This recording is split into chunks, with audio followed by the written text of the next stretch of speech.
निराकार नराकार को धारण करी अव्यक्त व्यक्त भाव को धारण करी से भगवान आज्ञा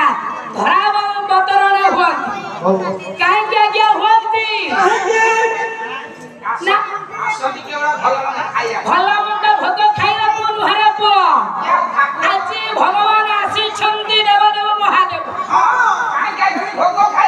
शिव भगवान आसी छंदी भोग खाइला पई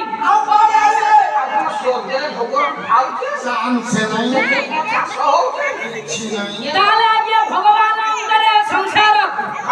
आशीर्वाद कारण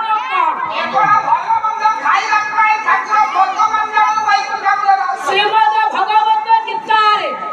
व्यास महाराज कहिले यदा यदा हि धर्मस्य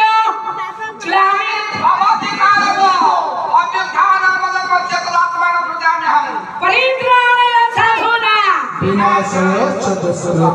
धर्म संस्थापनार्थाय अर्थात अधर्म को विनाश करने उद्देश्य सत्य धर्म स्थापना करने पाई भगवान आसन सही कथा भागवत जगन्नाथ दास कहले कहले दुष्ट निवारी ही संभव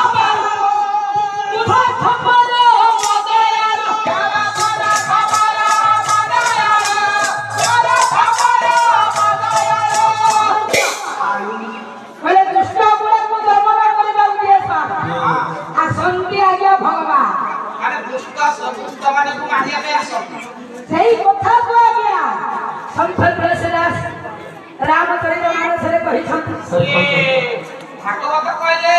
दुष्ट निवारी संत काल पुना खपर क्या हां एई कथा को कहली करे किए संत तुलसीदास कोन आज्ञा कहिले करे बा